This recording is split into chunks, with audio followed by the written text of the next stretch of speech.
Thank you for auditing the always positive new music review show hosted by a French professor who is freezing outside in the snow. And I'm here on purpose. It's going to fit thematically with the album that I'm reviewing, Antidawn by Burial. Burial. It's really hard for me to pronounce that. I'm not going to restart. I'm too cold.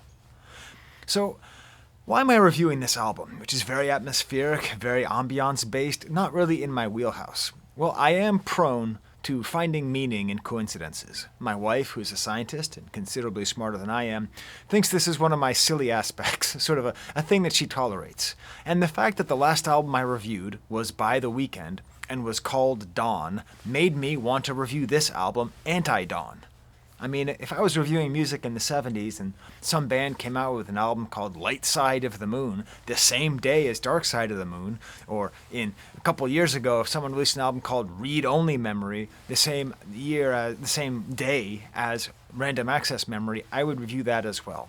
It's not that there's meaning in that kind of coincidence, but it does sort of show a lot about the scale of music and where we are in modern music, that we can have two different meditations on the meaning of dawn, where the light comes, the evening is over, where we have one entire album about that potential move towards hope, and an entire album that's about, I suppose, hopelessness or despair, or not even really. There's hardly even any words in the Burial album for me to talk about. At times it reminds me of Twin Peaks, at times it reminds me of the David Bowie album Outside, which someday I'm going to do a video about. I would argue a top 5 Bowie album, and it's not even that close. But, I can't fully make sense of this album, and I don't know if I'm supposed to. I've listened to it a couple times. It's not for people who don't have a good long attention span. The music is so sparse. There's so much space in this album that you have a hard time really holding on to anything. But if you give into that, if you give into the lack of melody, into the lack of form, it creates a very agreeable, unexpected, ambient experience. It reminds me a little bit of the first time I listened to the album Ambiance 1, Music for Airports by the aforementioned Brian Eno. I remember getting excited to listen to it because I loved the idea. I love airports. I hate flying, but I love airports to the point where I will sometimes pay for parking and go to an airport and just work there. I just love the atmosphere.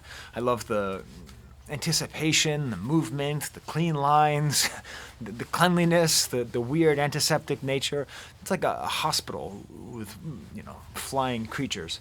So I really like the airport. And so I remember listening to that album and saying, no, it's not. This isn't an airport. This isn't what an airport feels like to me.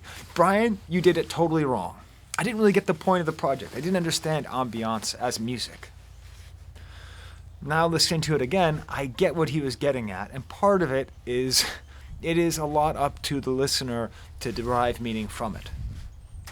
Now in some ways, this album, I want to compare it to something even less likely. Good Lord, there's a wind coming through. My fingies are freezing.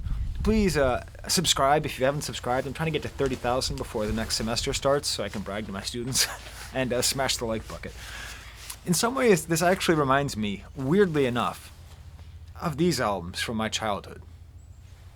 Particularly this one. I remember this one a lot. Electric Company there, Spidey Super Stories. Where you listen to a story on an album and they would tell you a story.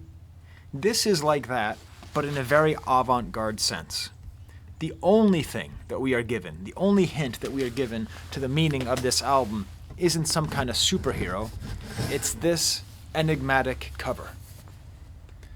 It is that. Whatever that image makes you think, you better hold on to that for the entire album. That is the feeling. That is the sense. This is your totem that is going to take you through the entire album.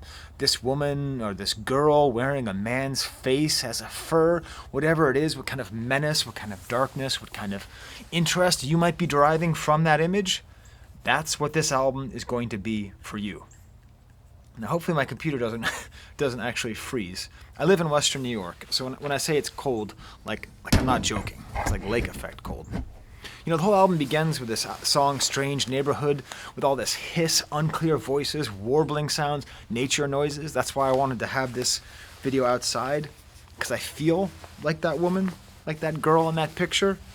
She seems like she's lost in the snow, and she's lost in nature, and just the words that you can't pick up. You came around my way with swirling synths and sounds of sort of fire and wind. And eventually a church organ will come on. Hold me close. If there's one theme on the album that keeps popping up over and over again, it's hold me close. My life, my love. Leading into the song Antidawn. You're not like me, you're one of them. The sound of a lighter all the time. Chick, chick, chick. And this is the thing, if you've ever needed a lighter and it's cold, like it is right now, it's the worst feeling of trying to get that fire going. It's as though you are out there in this plane in some kind of random city or village, much more of a village, I guess. Maybe on the outskirts of a village, and you're walking, and you're cold, and you're wearing a human skin as a pelt, and you're trying to start a fire, and you can't quite get it. That's the feeling, that's the desolation that you get in this Antidawn. The next song, Shadow Paradise, has a certain warmth to it. These kind of distant strings, kind of gets out of focus. Let me hold you is repeated over and over again, warbled and warm, some more garbled sounds, insects, double voices, this odd choir comes together. This is kind of angelic synth choir, some drums in the back. You felt like you've earned something. You listen to this album for like half an hour and you finally get some kind of drums, just a little bit in the back. And then after that, minor excitement. I mean a minor excitement. Silence. I'll be around. And the sound of the lighter comes back. New love starts. My computer is literally slowing down. I'm scrolling through my notes and it's going slower and slower. It might actually shut off. That's how cold and desolate I am in my own backyard. Ever since I was young, I wanted to be free, away from everything.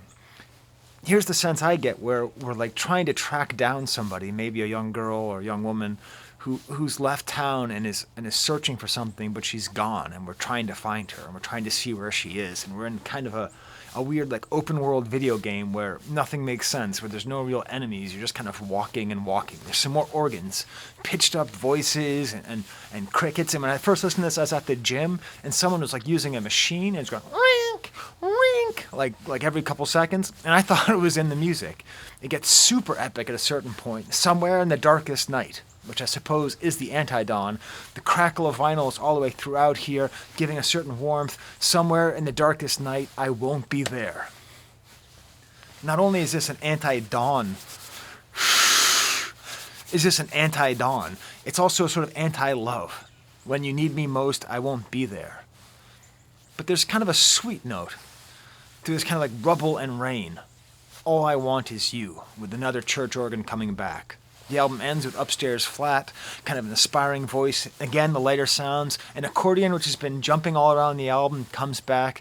At a certain point, it gets much more epic towards the end. Somewhere in the darkest night. And when I say epic, I don't mean like 0 to 10 and this is a 10. I mean this album is at 1. And when I say the word it gets epic, I mean it gets to a 2.5. Okay? Reset your expectations. Somewhere in the darkest night, I won't be there. But then, Here I Am is repeated. Here I Am. Reminds me a lot of This Mortal Coil. They had a song that used to be on a commercial for Air France. Here I Am. The Siren song reminds me a little bit of that. I guess kind of in that kind of goth mode. And then the final words of the album are, come get me. I'm just going to heat up my computer in my jacket so it doesn't freeze. Be like a bulletproof vest. Here I am, come get me. The final words in Burial's Antidawn, which gives a sense of hope, which gives a sense that we're on this journey and maybe there's a next step. And I've been talking about it. I've been talking about this as zero, as being not very much music. And you might confuse that with actually being like not a fan of this album. But that's not true. I really enjoyed it. I loved having listened to it. Much like Spidey Super Stories when I was a kid. Much like those stories, I felt like I've been somewhere. I felt like I've experienced something. I've been entertained. I've been moved. My curiosity, my imagination was engaged. And the entire time, I felt, while I was sitting there in the gym on the elliptical, I felt like I might have been back here. You know, this is the kind of album where you can put it on and just go for a walk. If you live somewhere, if you're lucky enough to live somewhere as cold as this with snow, just go for a walk and listen to this and get enveloped in the world. And when those little bits of music come on, just hold on to them and enjoy them. So there's my review of Antidawn. I'm going to go in and warm up. I don't even know if I can hit stop, but there's the camera.